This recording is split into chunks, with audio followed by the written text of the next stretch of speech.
آقا کریم رؤوف الرحیم صلی اللہ تعالی علیہ وآلہ وسلم کے پیارے دیوانوں، ماہ رمضان المبارک میں اللہ تعالیٰ کا دریائے کرم بڑا جوش میں ہوتا ہے،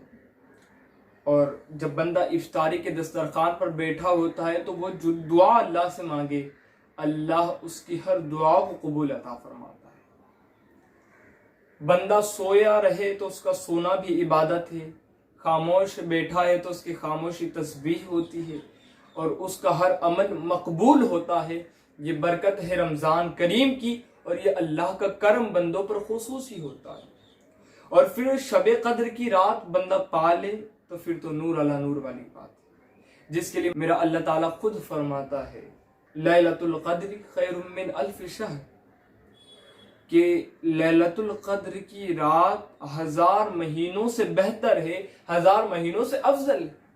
تو جو بندہ اس رات میں خدا سے دعا مانگے تو اللہ تعالیٰ اس کی ہر دعا کو قبول عطا فرماتا ہے، اور پھر اگر وہ دعا مانگ لے جو حضور علیہ السلام نے تعلیم فرمائی ہے تو پھر تو کیا کہیں گے، یہ نور علی نور، نور علی نور والی باتیں ہیں۔ پھر تو ام المؤمنین سیدہ عائشہ صدیقہ سلام اللہ علیہا رضی اللہ تعالی عنہا نے ایک دفعہ آقا کریم علیہ السلام سے پوچھا، یا رسول اللہ اگر میں لیلۃ القدر پا لوں، شب قدر کی رات پا لوں، تو یا رسول اللہ میں اللہ سے کیا طلب کروں، اللہ سے کیا مانگوں، کیا کروں میں؟ آقا کریم علیہ السلام نے ارشاد فرمایا تم یہ دعا مانگنا، اللہم انکا تحب العفو فاعف عنی، یہ دعا تم اللہ تعالیٰ سے مانگنا۔ اور ایک روایت سیدہ عائشہ صدیقہ سلام اللہ علیہا سے ملتی ہے کہ انہوں نے حضور علیہ السلام سے یہی سوال کیا، یا رسول اللہ اگر میں شب قدر کی رات پالوں تو میں کیا کروں؟ حضور علیہ السلام نے فرمایا تم یہ دعا مانگنا،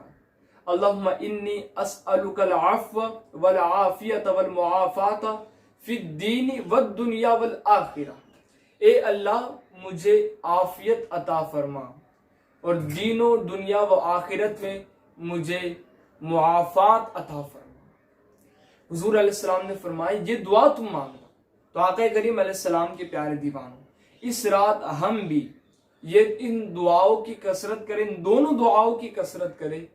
زیادہ سے زیادہ جتنا ہو سکے ان دعاؤں کی کثرت کریں، انشاءاللہ تعالی اللہ دونوں جہان میں کامیابی و کامرانی سے ہمکنار فرمائے گا۔ واللہ اعلم عز وجل ورسولہ اعلم صلی اللہ تعالی علیہ وسلم۔